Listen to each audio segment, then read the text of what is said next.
New York's infamous Blue Note era comes to Mars Hill January 24th for a special one-night-only concert at Mars Landing Galleries. Civil Disobedience is a project bowing to the politically conscious underground jazz of 1960s New York City. You'll hear music from progressive composers such as Bobby Hutcherson, Jackie McLean, Stanley Cowell, Howard Land, Joe Chambers, and James Spaulding. Much of their music wasn't released on record till decades later, and you can hear New York musicians performing it live January 24th. Seating is intimate and limited. For tickets and details, go to marslandinggalleries.com. I am a maker, a builder, a baker, although sometimes my messes are all that you'll find. I'll tell a story, both true and allegory. Oh, the process is precious, so it takes up all my time. Nabil El Jaouhari grew up in a village outside of Beirut, Lebanon. Even amid post-war cycles of sectarian violence, Nabil followed a path of artistic expression. His fine art studies eventually led him to the United States. He's lived and worked in Asheville for about 8 years. A lot of my work is about memory in its core. So I've made these big, elaborate, crazy, wild collages using my old paintings and wood burning. And then once you remove pieces of these paintings and force them to sit together on a different surface, you are doing similar work to what memory does, and it's like selectivity of certain things, and then they're pushed together. This is The Overlook with Matt Peiken, a podcast about the news, arts, issues, and trends of Asheville, North Carolina. My guest today is Nabil El Jaouhari. He regularly shows his work through Mark Bettis Gallery in the River Arts District. We learn about his life in Lebanon, his path to the U.S., and his explorations of memory through visual collage. Western news media often depicts Beirut through a lens of sectarian violence. I began my conversation with Nabil by asking about his upbringing. I'm like a war child, but then grew up in post-war Beirut. Yeah, I don't think Beirut is actually what people imagine it to be here. It's actually a very alive, metropolitan, and cultural hub for the Arab world. So there's a lot of art, theater, many universities, and a lot of beautiful architecture. The entire city and the entire country is by the seashore. And yeah, it's probably also the best food you'll ever have. Really? So you were a post-war child in a large family. Your father was a furniture maker. Mm-hmm. So there was a sense of physical craft, visual craft there. You mentioned how Beirut is such a cultural hub. Were the arts ever present in your upbringing? Yeah, I mean, not the way that the West kind of thinks of art. Not like going to, I mean, later in life, of course, in mid-90s with Ashkal Alwan, which is a contemporary art organization in Beirut, and Beirut Art Center, and saw a lot of contemporary art. But as a younger person, I probably just saw my dad building furniture and worked in his workshop in Beirut during summertime. But yeah, I was encouraged to embrace my artistic side because of my dad's craft. And so I was always given money or support to buy paint and canvas and all of that, even before I went to college or university. You mentioned how it's such a cultural mecca there. Did you go to art school in Beirut? I did, yeah. I went to Lebanese University, which follows the protocol or the French Academy. The program is built in parts of the French Academy. So no credits, no semesters. It's like a 4-year, 9 to 5 kind of a thing, 5 days a week. You have to go out to paint in nature every Friday, rain or shine. You have to learn all aspects of art, like from mosaics, modern mosaics, to printmaking in all different forms of it, to painting, to drawing. It's a very intensive program. You mentioned all these different disciplines that you were schooled in. You didn't mention about how to think as an artist, and I would wonder, in the Middle East, whereas in certain art schools in the West, you can think about mining the inner soul and how to bring that out, even if the subject matter might be very controversial. Can the subject matter, or did they ever talk about subject matter? You mentioned you had to go out in nature, rain or shine, but were you encouraged to explore risky or provocative topics in art school? Yes and no. Of course, you're told not to be spoon-feeding in your approach.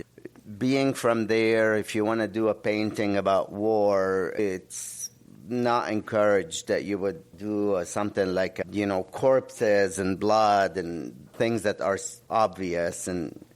But no, I think that came later when I went to grad school, this idea of the focus. Yes, of course, there was like art history classes and kind of aesthetics classes and theory classes, but you studied so many different disciplines. My project, for example, was about Polaroids. And so I took Polaroids that my dad has taken back during the Civil War, but they're of the family, and he's a terrible photographer. There wasn't people posing for the pictures. It was just like people eating on a table, or our family eating, or having a barbecue, and there's something always fascinating about these photographs for me, because going back to your early question about what the West thinks of Lebanon or the war or all of that, you got to remember that life goes on when war happens. War is just a backdrop, and life goes on. We went to school, where people got married, people had kids, people had birthdays and parties and New Year's Eve, and there was war, but life goes on in a way. What were you interested in producing as an artist when you were young and when you were still in school, undergraduate and graduate work? Tell me about what interested you to put out in physical form. I think it might take different visual form, but yeah, it's very similar subjects that are very much related to kind of childhood. A lot of my work is about memory in its core, even in its abstract form. It's about memory, because the work from my undergrad was about those Polaroids and what memories they held, and how do I take those and turn them into paintings and prints and all different kinds of representations or mediums. But as an adult, still, it's always been about memory. So you're saying it was about memory even then, and then it is today. So the connecting thread of your work even 20 plus years ago to today was memory. Probably, yeah, memory, in this like obsession with time and memory, for sure. What was your rationale, or what was stirring inside you to pull on that thread of memory? Yeah, memory is like a fascinating thing for me, because it's our way of almost coping with a presence. It might relate back to being maybe scared in my childhood at a certain time, or it's memory, but memory takes different forms as well. You have things that are always with us, like this constant memories of certain things. You have nostalgia that helps us cope with being not very happy with what's going on in our lives right now. Or maybe memory is to preserve and maintain certain people that are no longer around us, or certain places. Yeah, memory is like a fascinating thing, but I think because the world is our perception, and this perception is an accumulation of all these memories or experiences and places that you've been. And I think we always see the world through some kind of form of memory in a way. One of the things that struck me about your work, and we'll get to that in a little bit, your current work, is you mentioned memory, and I see fragmented memories. You use there's different media within your work. The wood burning, there's a lot of ways to interpret that. Were you doing that even in your younger years in college, in graduate school, undergrad? Were you working in different mediums within the same piece to evoke different colliding feelings and purposes? Yeah, definitely. This idea that I want to do everything at the same time has always been very me. And I think I'm just very hungry to see how do you take a certain idea and try to play with it and manifest it using different forms. I mean, in my graduate years, I struggled because of that, because it's just so... My program at the University of Missouri wanted to kind of, pin me in painting and keep me there. And because I came from the French Academy in Beirut, where I had printmaking and ceramics and mosaics and stained glass and painting in all of its forms right there for me to create with and play with. So I built rooms, I made ceramics, I used water slide decals on subway tiles that are refired, and then I had stamps and paintings and so many things. And yeah, my work now is definitely still that, but it's a visual language that is contained. Wood burning and painting combination came during my time when I lived in Michigan, and I was not doing any kind of 2D work to sell or to show. I was just working in sculpture for someone. His name is Brett Grill. He was my professor. So what was that like for you, coming from a very cosmopolitan atmosphere at Lebanese University to a Midwest school that isn't exactly known for its fine art program? What was life like for you in Missouri? Transitions are hard. Even no matter how westernized you are, transitions are hard, because knowing about a place or knowing a certain language is very different than actually living there or experiencing it. Yeah, it was hard. It wasn't the easiest thing, because Beirut, restaurants open till like midnight, and then pubs open till 2 a.m., and then clubs open till 7 a.m., and everyone is always out, and there's hundreds of places to go to. And then I'm in this like little town, USA, and the university was amazing. The size of the university, the buildings, all of that. And I was very lucky, because by the time I made it to the department was going through this like shift. So a lot of the old faculty left. There was a lot of new people being hired, new professors from Yale and from New York. And on that level, it was great. But still, it wasn't the easiest experience, for sure. More after this.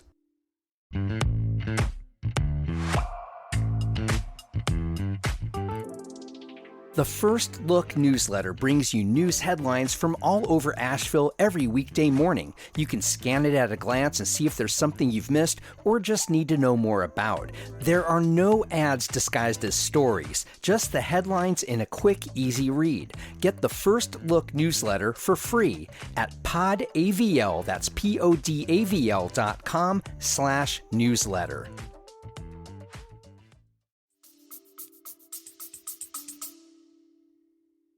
In America, did you have much opportunity to exhibit your work? Were you getting shows? Were you getting seen? No, because before Asheville, I did not. But that was because I was taken by other things.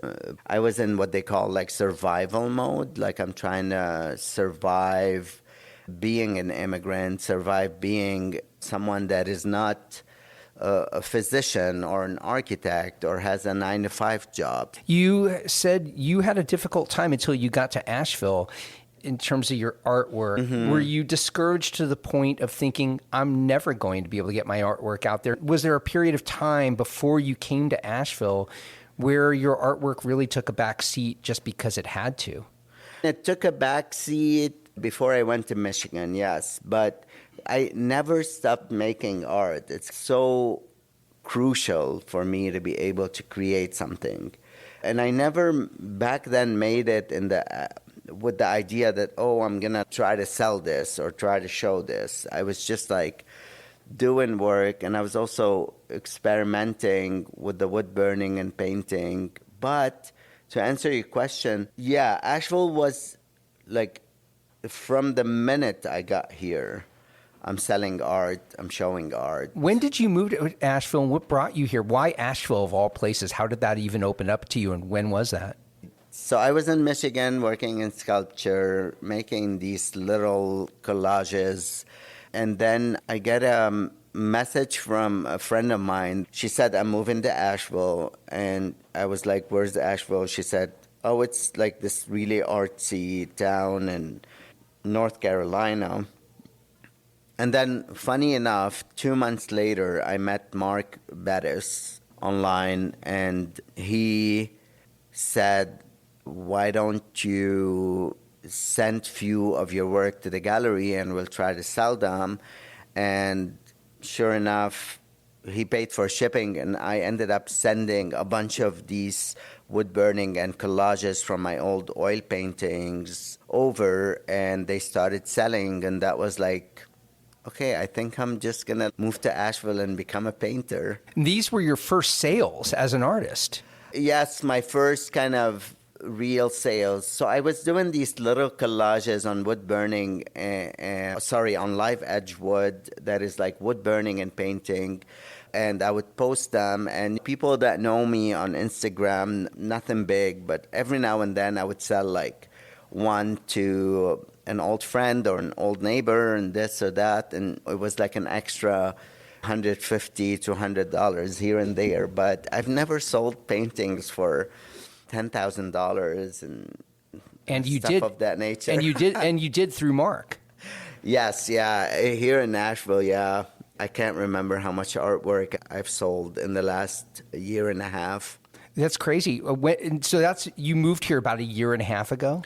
I moved here in October 2021. Okay, so right in the midst of the pandemic, you moved here. And then it's moved some of the bigger work I've done. So I've made these big, elaborate, crazy, wild collages using my old paintings and wood burning. And then it started to talk to me about the idea of memory, of course, the memory of painting in painting. Once you remove pieces of these paintings and force them to sit together on a different surface, you are doing similar work to what memory does, and it's like selectivity of certain things, and then they're pushed together. And I started playing with wood burning because I wanted that idea of the permanent mark versus the removable canvas. How much experimentation goes into your work? It seems like because there's such abstraction there, I'm wondering how much is intentional versus just very much spur of the moment mark making, painting, burning, etching. How much of that is intentional and how much of it is improvisational? Yeah, in its core, all of it is intentional. The visual aspects, of course, some of it is not accidental, but what I say is like certain pieces wanted to sit somewhere, so they want to sit in that specific place. But once you develop a visual language, I think it becomes this kind of, let's say, parallels, like a two-way street of the intellectual, because you come from that academic background, you come from that training, you come from that idea that everything that you are doing needs to be boxed in that aspect of history of art and theories and ideas of that nature. And then the playfulness aspect of it, that is the because when I cut those pieces from those paintings, most of the times, at least early on during my experimentation, I was putting those canvases face down and I cut on the back, and I did not necessarily know what will I actually have on that piece when I turn it over. That's really interesting that you would do it that way. Why be blind in that way? Because I wanted to see that clash aspect of things that makes what my work is. Because I also didn't want to be the work to be like, oh, I'm taking this painting of still life, for example, and I'm cutting out an apple and placing it on a painting. That's not what I wanted the work to be. I wanted the work to be like mainly, it's like, how do I take these still life studies and landscape studies and figurative studies and cut parts of them that it's like they're no longer what they are, because that's what memory does in a way. It takes a certain part of a bigger event and kind of abstracts it and then forces it to sit with other memories from other bigger pictures in a way. And the same thing what those paintings were. Or what my experimentation was. Do you see, since you've had the connecting thread of memory running through your work ever since your school years, were there ever any periods of memory you were specifically trying to mine? For instance, in your most recent exhibition at Mark Bettis Gallery, do those works represent a certain theme within memory, or are they very across the board? No, yeah, the latest show was called The Impermanence of Things. And I was like looking into Japanese poetry and this idea of mono no aware, which is a concept about the pathos of things or the gentle sadness that is related to that kind of eternal changing aspect of nature and the perishable body in a way. What inspired you to go down that route?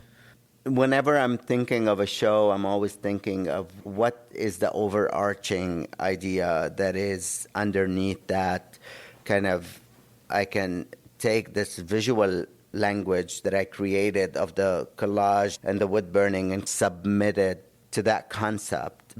Because I stencil with fire sometimes instead of just using the wood burning, I sometimes put pebbles and stones or shells or whatever I find, and I torch them and then I remove them to leave this aura of that there was something there. And this idea of having something there and then I burn around it and then I remove it, and what you're seeing is this kind of vague stenciling of something that was there, fascinated me because I was looking at these things I'm stenciling, and these kind of they almost give you like this feel of a backlight.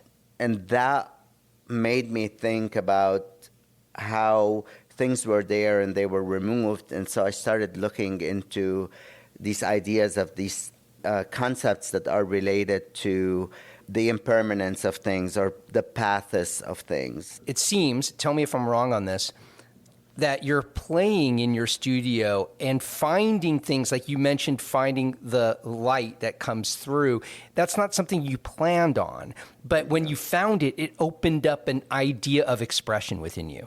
Yeah, I think that's how my brain as an artist works, is this idea that I see something and I start to look at it to understand it. Just the way that I was like thinking about these pieces that came from different paintings in relationship to memory and displacement. And because these paintings came from Lebanon, they came from a different time, different world, different place.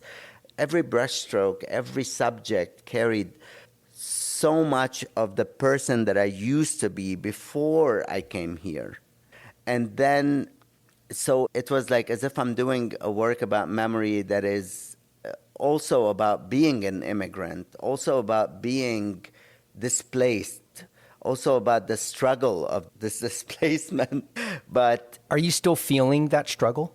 I don't think, as someone that was not born and raised here, that struggle ever goes away. Because I don't think anyone understands what it is to be an immigrant other than being an immigrant. How has your immigrant experience evolved or changed? You've been in this country now since, when did you first hear? 2009. 2009, you first arrived here, so it's been 14 years now. How has your experience as an immigrant evolved in that time? Not to drift so far away from the artwork, but I think that in my work, you asked me about this kind of experimentation and playfulness aspect to it. And that's exactly how my work is created. But when the intellect comes in, what it does, it has that ability to create the transitional aspect. And that's what, in my opinion, marks a good artist, is the one that has the power to create those transitions between the playfulness and the intellectual aspect. And that's exactly what my kind of trip, or so far my journey as an immigrant has been, is this eternal aspect of me being conditioned into this culture.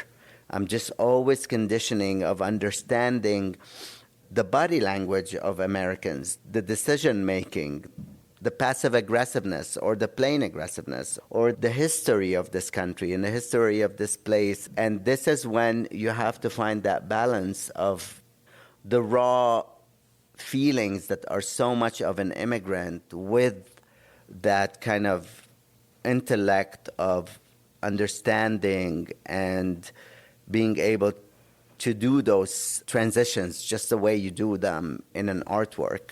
I think that most of the times it's very funny because it's very known about Lebanese people in general that they don't necessarily seek other Lebanese people when they're abroad, because I think it's very much rooted in the complex history of the country itself, because it's 18 different religions, let alone the cultural aspect of all of those religions and all of those subcultures that are living in such a small place. And then it's not necessarily that I'm not came here trying to find a Lebanese church or a Lebanese mosque or to feel at home. I'm more intrigued by knowing about American culture. And I'm an American now, so it's my culture as well. Yeah. Well, do you think that plays into your present-day art that you're making, that it's very much of your experience here as much as it is your past that you're drawing from your Lebanese paintings?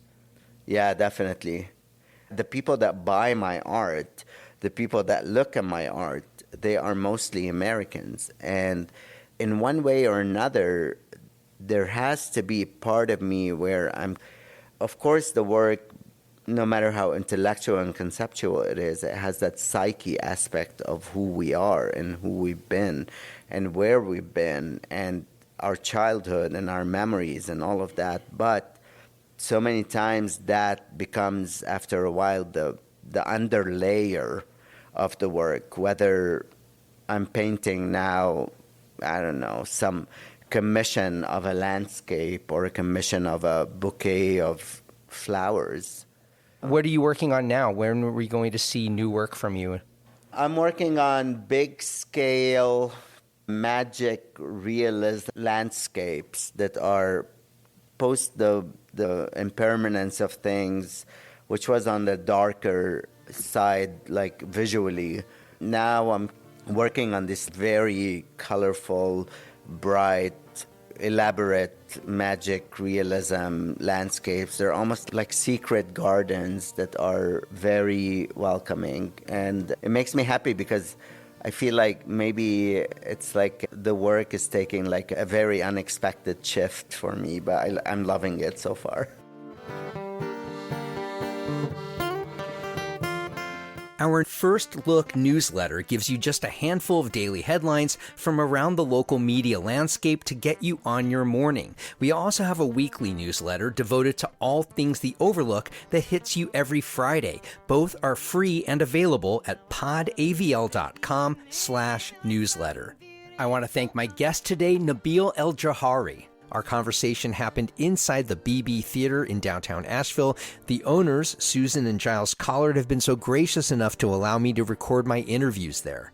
Our theme music for The Overlook, Maker's Song, comes courtesy of the Asheville band The Resonant Rogues.